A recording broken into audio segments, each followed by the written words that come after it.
Good morning everyone. I am back in Surrey.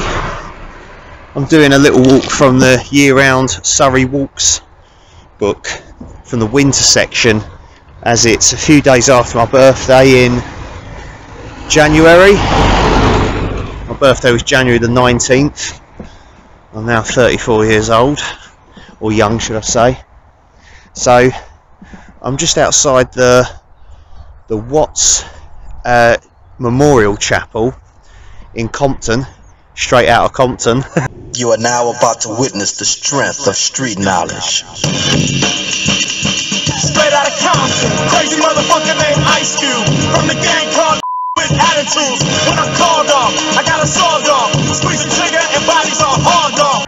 It's actually on the first section of the North Downs Way long distance route, which I did, was it last year or the year before? I think it was 2020 I did it. So I'll put a link to those videos up here. Now the main reason I'm here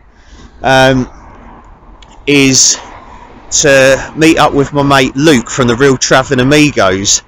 So he joined me at about stage 5 of the North Downs Way and ended up doing the rest of the route with me to Dover. Now he's got to go back and do the whole first section, first 5 sections, but basically the whole Surrey part of the North Downs Way. So he is somewhere around here today doing Farnham to Guildford with a subscriber of both our channels actually, called Paul. I think he's known as the Wandering Monck, something like that, or the Monk. So we're going to be meeting up. I'm going to be meeting up with both of them later on, and we're hoping to wild camp at the spot that I did on the first section of North Downs Way when I did it solo. I'll try and stick a link to that as well here for some context. So so it's a bit of a funny one, this, really. So I'm doing a separate walk, a circular walk, which is going to be traversing like the Hog's Back, Guildown. So we're going to have views of Guildford and Guildford Cathedral, which was in The Omen, brilliant film. And yeah, I'm doing this 7-mile circular walk from this book. Luke is doing, I think it's 10 miles Farnham to Guildford, and then our paths will cross at the point where we're open to camp. So this is going to be interesting. I've not really done anything like this before. Usually we do the same walk sort of thing. So anyway, it's going to be good to meet Paul as well. It's going to be great, as always, to meet up with Luke. He's one of my best mates. He got me a present as well, which I've got tucked in the hip belt of me rucksack. He got me this, which is basically a Vimble, like a gimbal, but it's for a smartphone or an Android phone. It's just basically for a phone, because I film off of my phone predominantly. So I've had a little play around with it at home. I'm not very good with technology, so I'm sort of still working on it, but he'll be able to help me out. So we're going to try that out later, see if it helps with like stabilising the camera and stuff like that. It does some amazing things. At the moment I'm just using my normal tripod and camera cradle like frame set up with a microphone plugged in. Yeah, so thank you very much, mate, for that. I'm really looking forward to using it in videos. Hopefully it's going to improve the quality of the channel. So I'm always trying to do for you guys, for supporting me, and I want to make these videos an entertaining vehicle, so that you can enjoy them from the comfort of your armchair and your warm house.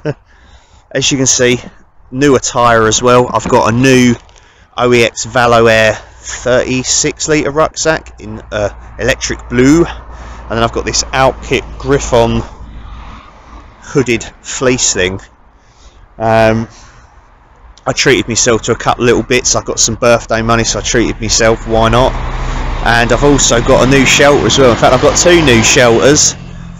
I haven't got both of them with me, of course. Because we're not forecast any rain tonight, it's meant to be just cloudy and a bit chilly. I have bought a new hooped bivvy with me. This one is the Outkit Elan or Elan. It's like a kilo, if that. and it's a side entry bivvy, which I've never used before, so I'm excited to use that. Hopefully it's alright. Right, I'm going to get a move on anyway. It's time to get straight out of Compton. Enough talking, let's get walking. Hope you enjoy it.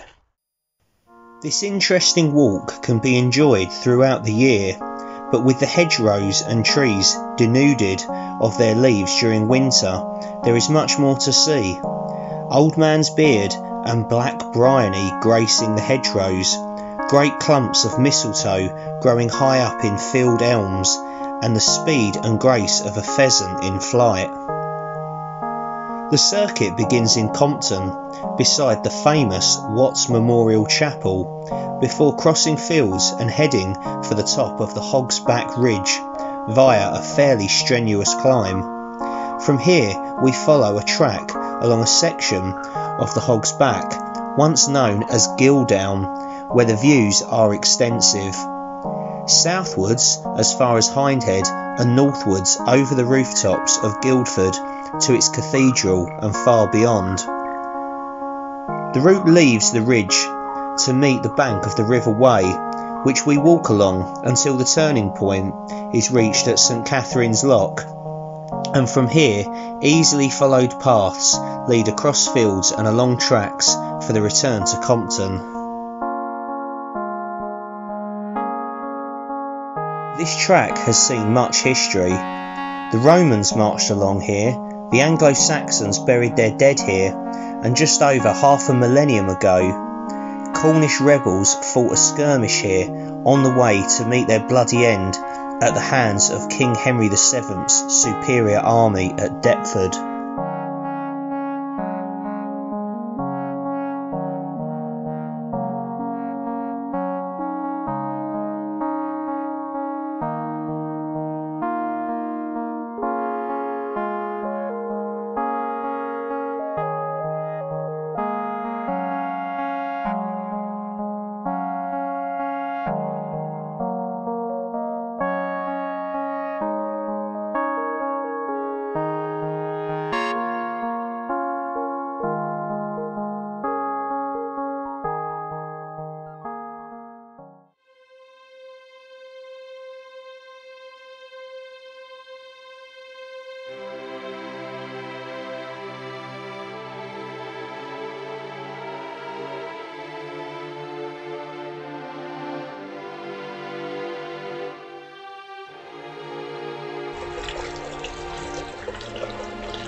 I am back at that little crossroads that we saw earlier, where the North Downs Way crosses the route that I took earlier, where you probably saw in the video earlier there was that weird little Withy's sign with the strange doll.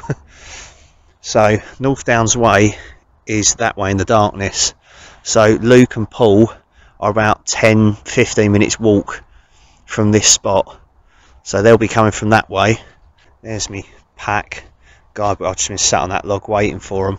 The North Downs Way continues off that way into the darkness, and there's loads of woodland over here. You can't see because the light's too low now. You can see it with the naked eye but not on the camera, and the path is sort of bordered by like some sort of higher ground with woodland, so we're thinking of either going up there into the woods to camp or walking a bit further along the North Downs Way and going there. I see a couple of lights coming towards me. I reckon that's Luke and Paul there. Okay, so literally a minute, if that, from meeting Luke and Paul. We've climbed up like a little mound into some woodlands, and we found a nice little secluded spot just off of the North Downs Way. I've cleared a spot for my new outfit, Elan Hoot Bivvy. Don't need a lot of space. Luke is over here, the main man. Here he is. You can't quite see him because of the light, but yeah, turn me that off. He's got the hello. Housewife's choice. Housewife's choice he is. Right, so Luke has got the OEX Fox 1 V2 tonight. My go-to tent at the moment. Go-to tent. It's a cracking little tent, yeah. Nice and stealthy. I'm here in the middle, and then Paul is over here. Dark. Also known as the Wandering Monck. Hi. On YouTube, so give him a follow, okay? Thank you, mate. And he's setting up the Robin Starlight 2. Robin Starlight 2, there we go. It's a nice little tent. I've actually looked at these before. I was thinking, oh, do I get one? Maybe in the future I may well get one. But I've got to stop buying shelters at the moment, so yeah. Excellent. Right, we're going to get set up and we'll bring you back. Oh, and I've also got an extra cider from Paul, a birthday present. This is an interesting one. So tonight, Matthew, I have mostly been eating fish and potato with parsley sauce. This dehydrated fish. Dehydrated fish. How do you dehydrate a fish? We asked. No idea, but they've done it anyway. But then again, how do you rehydrate a fish? That's true. Yeah. Like a fish out of water. Anyway, so yeah, this was actually alright. I maybe added a little bit too much water to it, but it was surprisingly nice. I was a bit suspicious of it at first. Nice smell to it. It's basically like an Admiral's or a fisherman's pie. Yeah, pretty decent. And then I had an absolute banker, the cinnamon bun from, you know, like a British Army ration pack. Dunked it in my hot chocolate, which is just out of shot. There we go. And I'm going to do it all in one shot, all of this, because then I can focus on getting pissed and having a laugh with my friends. This is the cider I've been sipping on. I think this is from Gary the Groomer. So it's Sheppey's, established in 1816. Apparently they're masters of cider, and this is a raspberry cider, 4%. It was nice. I think I gave it like 8.1, something like that. Some geezer called David Sheppey made it. Cheers, Dave. Cheers, Dave. Big Dave. Got this cider from Paul. This is a bit of a special one, this. So it's called Green Shed Cider. Shed 1. Made and bottled in West Berkshire, 5%. And basically, he knows the guy that makes these. He only makes something like 2,000 a year or something, and it's called Green Shed Cider because he makes it in his green shed. How cool's that? Nah, really? no, it's actually a blue shed, and like, it's got a batch number as well. Bottled in 2021. I've got one of those as well, Tom. Paul gave me one, so we'll sit and share that together, shall we? Oh, excellent. Right, we'll have to crack these out then, yep. 8 apples used. What else? Pressed in 2019 and 2020. We've got a little blurb as well. Shed 1 is the start of a journey to develop our signature cider. Our cider brings Eastern County and West Country style ciders together, balancing the acidity of our local apples with the tannins of the cider apples. There are more varieties of cider apples to come yet, but we think this is a good start. A blend of locally collected culinary apples and 2 bittersweet cider apples, Yarlington Mill and Vilbury, both from Herefordshire, sweetened and bottle conditioned for a light sparkle. It's a still cider, sounds nice. So yeah, me and Luke are going to be cracking those out. There is my stove, the Outkit Kraku gas stove. I've had it years. I think I got it for my 30th birthday, so it's about 4 years old, yeah. And the rest. And the rest, where you cheeky git. And that's a bin bag. Here's Luke's setup. Mashed potato. Mashed potato. Here's my new bivvy setup, the Outkit Elan, and it's definitely smaller than the Rabridge Raider or the OEX Salamander. It's a bit of a coffin. I haven't got in it yet, but it's going to be interesting. I think I'm going to have to leave my boots in a bin bag outside overnight, so we will see. And like my rucksack is like blocking the air vent at the head end, so yeah, I might suffocate, who knows. A word on the OEX Salamander: I snapped the pole by accident when I was taking it down on the Halloween camp, the church ruins in Dorset. Stick a link up here somewhere. Yeah, didn't mention at the time because I was too distraught, so OEX are giving me the runaround about it, so not very happy with them, not going to lie. So I've gone to Outkit.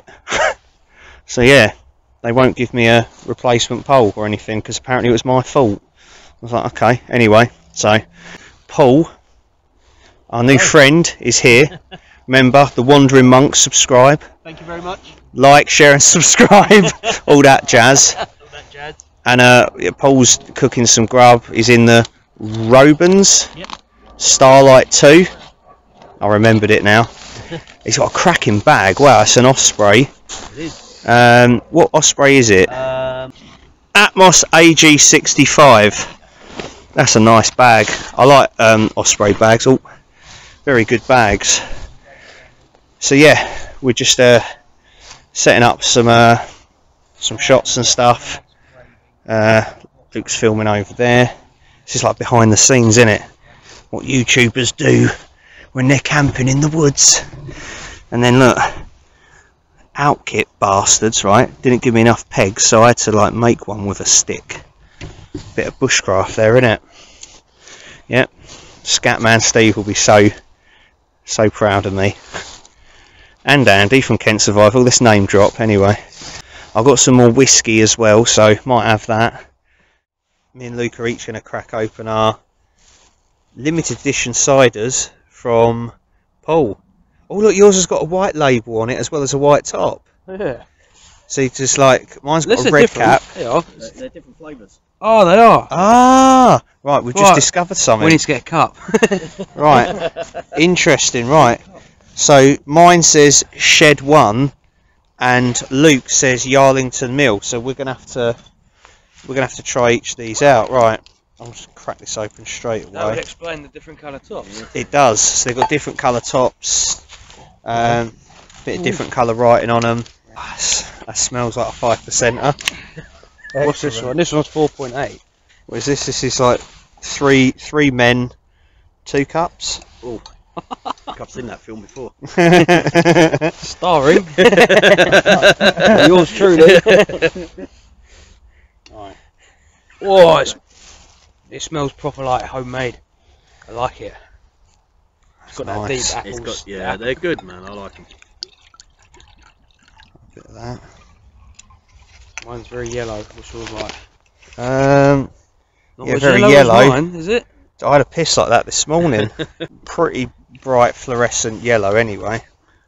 So yeah, mine's Shed 1. Let's give it a try.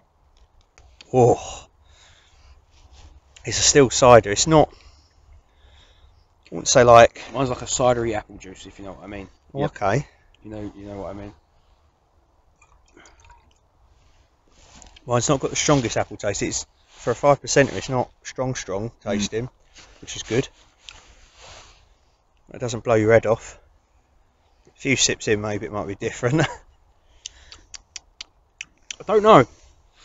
Is yours still as well? Yeah, mine's still. Oh. I don't know. It's nice. What does mine say? Approximately 8 apples. 500ml, press 2020, bottle 21. Oh. Cider is cold fermented. We use an unfiltered process and we don't add preservatives. We're vegan friendly and gluten free. They are. What are we doing, swapping them? Yeah. How much have you got left of that? And then we'll exchange ciders, we'll exchange fluids. Alright. They went. Yeah, a bit more. Yeah, they were. I'll do. Yeah. Hey. Cheers.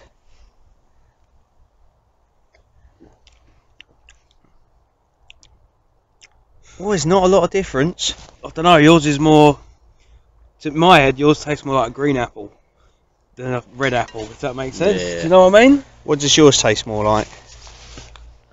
Red apple. I don't know. What the bottle that you've got? Yeah. Yeah, I'd say so. I think yeah. there's a distinctive difference between the two, but I can't work out what it is.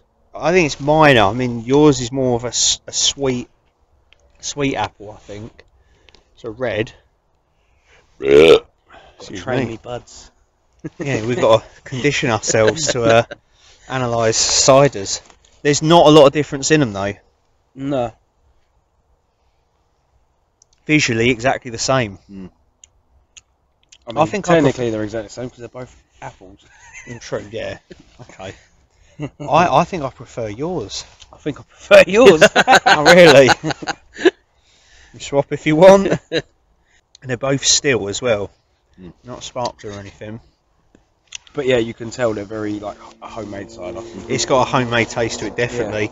Yeah. I think it tastes like there's no sulfites or anything dodgy in it. You know, that's gonna like upset your stomach. Apples. Yeah, Apples, yeah. definitely. It's Proper cider. It's as pure as it comes, really. That's pretty good. What do you reckon?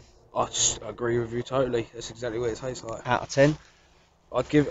As a homemade, homegrown microbrewery style cider, I'd definitely give them an 8, both of them. Yeah, I'd say that as well. Definitely. Yeah. I like that. It's the simplicity of the taste. I mean that in a good way. Like I think they would taste better if it was summer with hot air around us. Yeah. It's more of a. I've always said cider's more of a summer setting for me, but I think this would be much more refreshing in the summer. But hey, we're in January, so tough shit. Right, brilliant. Cheers, Paul. Welcome, mate. lads. No worries. Cheers. Enjoy. what have you got? What have you got? This is the second IPA that I'm. Surrey Session IPA. No idea where it's from. Weird looking can. Tastes alright. Main thing. Oh, another good strong 7, I think, to be honest. Enough thinking and let's get drinking. Hey. Okay, everybody. It is 9:30, very early, and we're in our respective shelters. Well, I'm kind of half out of mine because I don't actually think I can film inside it. It's that cramped. I haven't actually zipped it up completely yet and like immersed me head in it, as it were. Very easy to get in, of course, because it's a side entry one, so much easier than like your top loading sort of bivvies, you know, like your Ridge Raiders and Salamanders. But we'll see. I feel pretty warm at the moment, even though I'm half out the bivvy. The spot feels quite level at the moment. I don't think any of us have got any complaints about like being on a bit of a slope or anything. I'm having to leave me boots in a black bag and the filming tripod in the black bag outside the bivvy. I've tried to get everything else in. There's like a little flap that sort of covers the air vent at the head end of this bivvy, and I've sort of stored some stuff under there as well, stuff that it doesn't matter if it gets damp or anything. So, but everything else is coming in the bivvy with me, so fingers crossed that works. Quite a mild night, so I don't think it's going to get too cold. I mean, I've got all my winter stuff, so I should be absolutely fine. I've got a tea that I'm going to drink, but I think I'm going to have to drink it outside. Don't think I can drink it in the bivvy. It's going to be an experiment, this. Don't know what it's going to be like turning over in it, so who knows anyway. We're not forecasting any rain, it's just cloudy all night, I think, so let's see what this bivvy's like. Anyway, enough yawning, I will see you in the morning. Night all. Night. Night.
It's about 20 past 8 and we're sort of taking stuff down, packing away the stuff that's inside the shelters.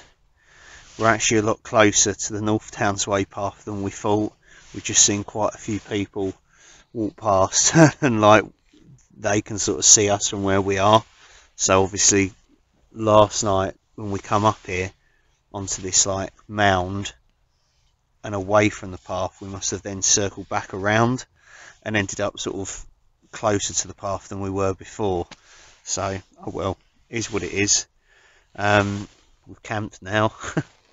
So, I know Paul said he slept really well last night. I could hear that he slept well last night as well.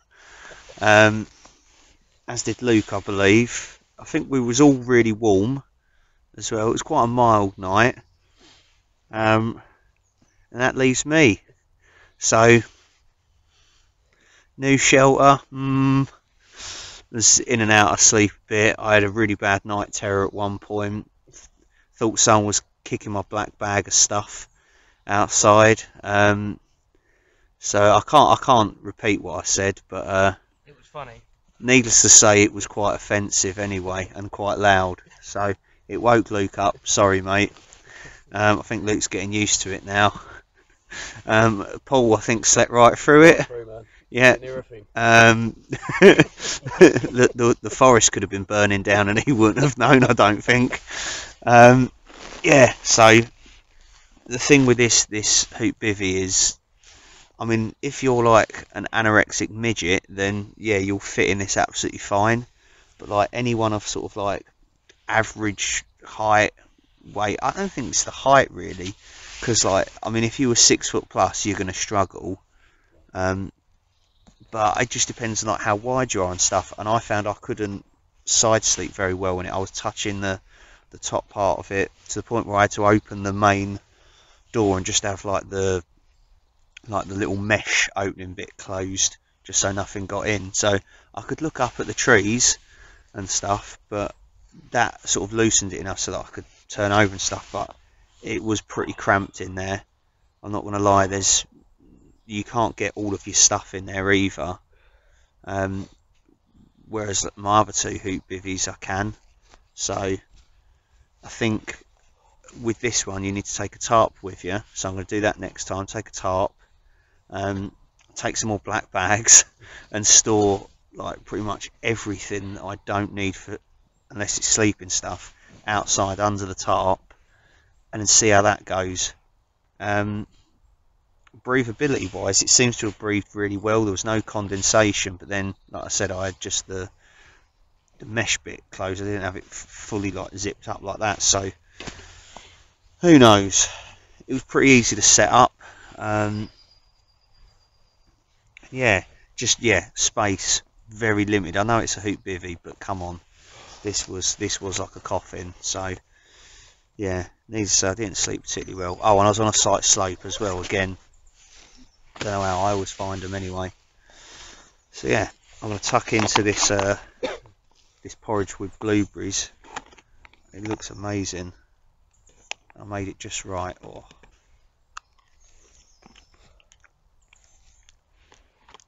Well, that's fine. That is absolutely fine. Fine. Not Fine, great. fine. Love it. Not great. Not No, it's actually brilliant. Really good.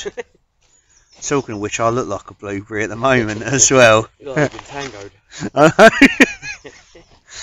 Oh, you look like the geezer from... I look like a condom, mate. That's what I look like. What is it? Monty Python, you know, the geezer that eats everything and when he gets bigger it turns blue. I'm trying to remember that one anyway. Right. Give me more food. Anyways, right, we're going to get rest of stuff packed up. I know we've got to get some photos and stuff. I'm going to have a practice with the gimbal or the Vimble again and see how it goes, but it sort of like jolts into life. It's like, whee! So we'll see how it goes anyway. Right, I would say like cue like an amazing montage of like perfectly edited shots, but this is me, so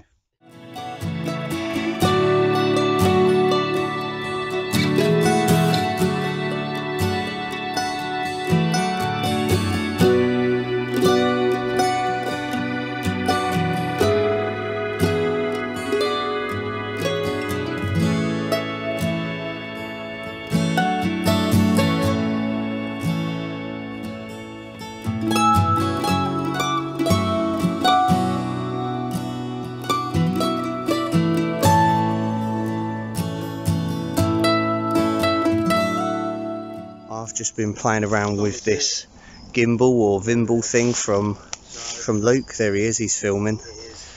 And it's really weird. It just feels like it's got a mind of its own. It's got a lot of little joystick on it that I can move about and, you know, sort of get some panning shots and stuff. They're a lot smoother, and I kind of think it's steadier as well. Like I'm walking about and it's like sort of, it's not following me at the moment, but it definitely feels steadier. I mean, like I can jump up and down and it sort of feels a bit more like less sort of jolty and stuff. I don't know, but no, it's it'll take some practicing, some getting used to. So you saw the unedited footage here first. Hang on, look, I'm trying to like move the fucking joystick. Here we go. There's my other tripod in the background there. Hang on. No, go down, Tom. There we go. There it is. So that's all three of us packed up, and we're heading our separate ways. I'm heading off kind of that way back to Watts Memorial Chapel in Compton. Straight out of Compton. And Luke and Paul are heading off that way along the North Downs Way towards Guildford. So to finish this section off of the North Downs Way. It's been a pleasure to meet you, Paul. And you, buddy. I've had a Yeah, great time. It's been a good one. And definitely, I think we should definitely meet up 100%. again. And basically, yeah, if you've not heard of Paul, the Wandering Monck, then please follow him on YouTube, Instagram. What, just put in the Wandering Monck? Yep, Wandering Monck with a C. With a C, so it's M-O-N-C-K. And of course, it's a pleasure meeting Luke as always. Yeah, good one. And if you've not subscribed to Luke already, you don't know who Luke is already, even if you watch my videos, then seriously subscribe to Luke. The Real Travelling Amigos, That's on YouTube and Instagram. Got some good plans this year. It's got some very good plans. I think we're hoping to do a lot of long distance walks together, hopefully. Yeah. I bought you all the guidebooks for them, so. And I got a shelf full of them. Join Plus me. all the ones I've bought. It's like, I ain't got enough time in the year to do them all in one go. We've got to get some walks done, definitely. Yeah. So, yeah, you'll be seeing more Luke and hopefully some more Paul as well. Brilliant. Excellent. Right. So we're going to go our separate ways. Enough talking. Let's get walking.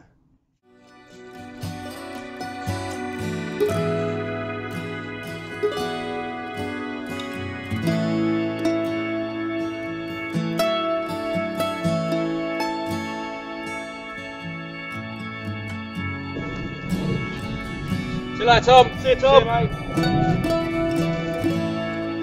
Yeah, see you later, lads. I hate goodbyes.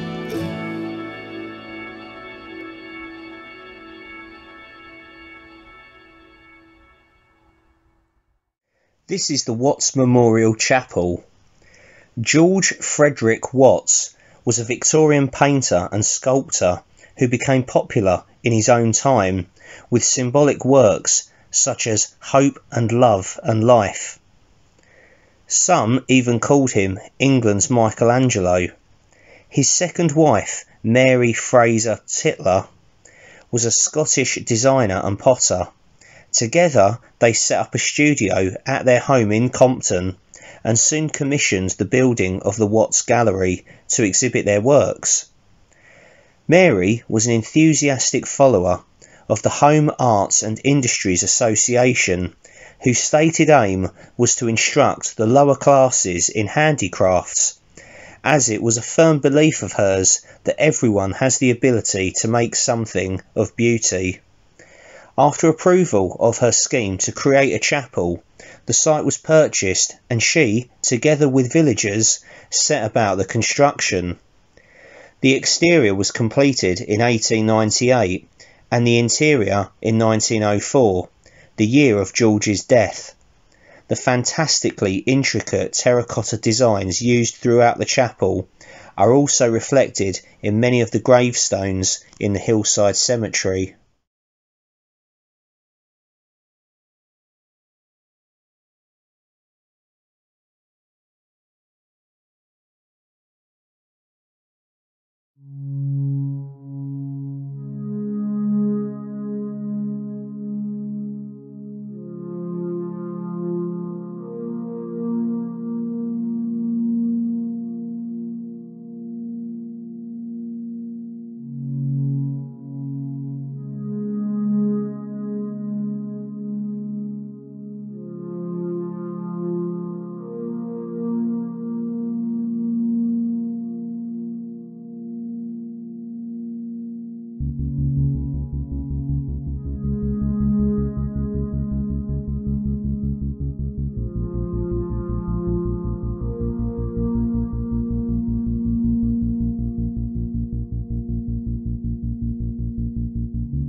So as you can see, I'm back at the Watts Memorial Chapel where the car's parked. So I thought I'd come in and have a little look round look around like the cemetery, the graveyard, and then actually go in the chapel, which is open.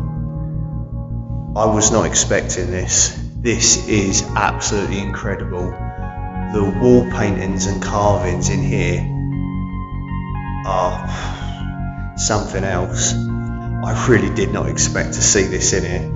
I mean, the outside the building was amazing in itself, with all the terracotta sculptures and designs and carvings, but this is next level.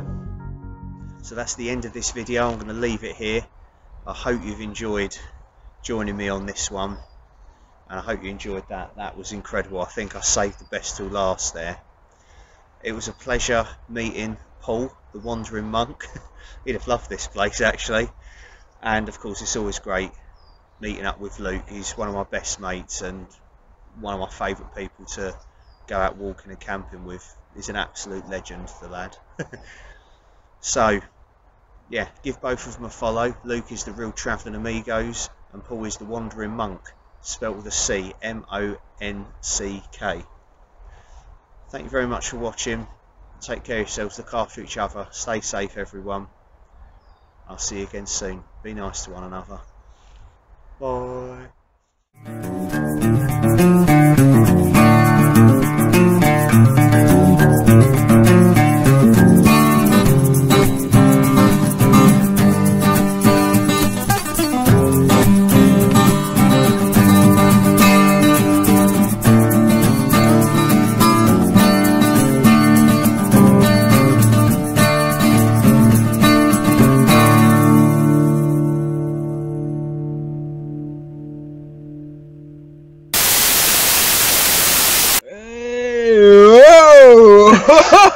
Look at that! Luke's happy to see someone in the morning.